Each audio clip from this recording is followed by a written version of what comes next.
Today we're going to take our pieces and weave them together now that all of our patterns are dry. You have to look at your background color, the original color you painted it, and you need to separate the pieces into whatever original groups you created. I had 5 warm colors and 5 cool colors, so I've separated those. All of my warm colors are standing vertically, and these are going to be my warp. Then I'm going to take these and I'm going to weave them in as my weft. So I arranged these. I've kind of got like the longest one in the middle, brings attention to the center of my work, and then the shorter ones are on the outside. And I'm going to take some tape, put them pretty close together, and then I just want to lay a piece of tape across the top of them to keep them still. This tape will not be permanent. We'll take it off at the end, but I just want them to stay still while I'm trying to weave.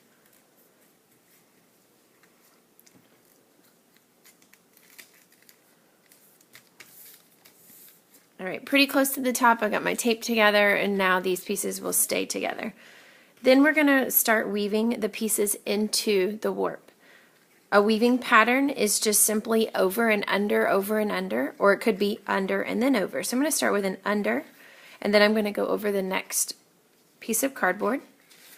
Under, over, and under. Now once I get that all the way through, I want to push it up as close as I can to the tape, leaving room for the rest of my pieces. And then I'm going to continue to weave these into my artwork. Now the next part, I can't do the same thing I did before because that doesn't create a weaving. It just does the exact same thing, and we need to create an opposite pattern for it to lock together. So I went under yellow first. Now I'm going to go over yellow. So the opposite should be happening, and it creates almost like a checkerboard look. And it should feel really tight, and everything should lock together when you're doing your weaving. You can always weave down here at the bottom where it's looser. So I went over, under, over, and then you can push it up to the top where it goes. These pieces should be really tight together. This next piece is the same background color, and I want to be able to separate those pieces so that not all of the attention is on these 2 blue ones. So I'm going to separate that with another color. I went under purple, over purple, I went under yellow, over yellow, and now I'm going to go under yellow again. So you create the opposite pattern every time you begin weaving.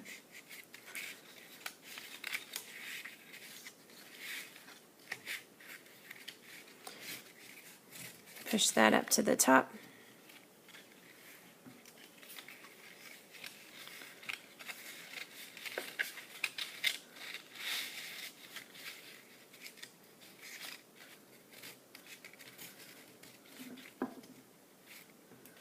Alright, this last one is going to probably be the hardest one to keep together right now because it's at the very end. But do your best to get those pieces woven in.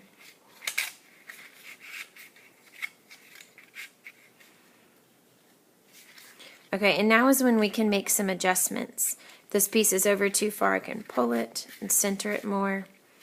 If my tape was too low and I need to scoot that purple one up to make it a little more even and shift things over, now I can remove the tape. Well, and I can scoot some things.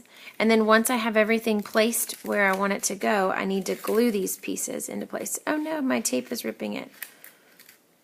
Maybe you should tape on the back instead of the front so you don't lose any of your paint patterns. That piece got a little bit torn. I'm going to pull this red one down a little bit and pull this pink one down a little bit and try to even everything out. Once you have all the pieces where you want them to go, you're going to take a glue and you're going to get the popsicle sticks in there. Scrape off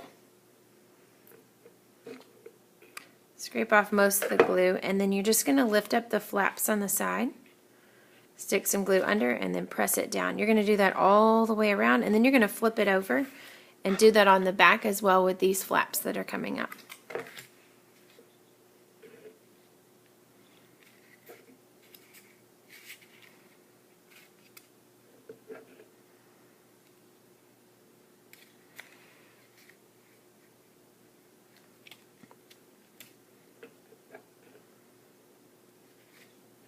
Might want to get something heavy and lay that on there, maybe a glue bottle or a ruler or the table basket, and make sure that they stay pressed down while the glue's drying.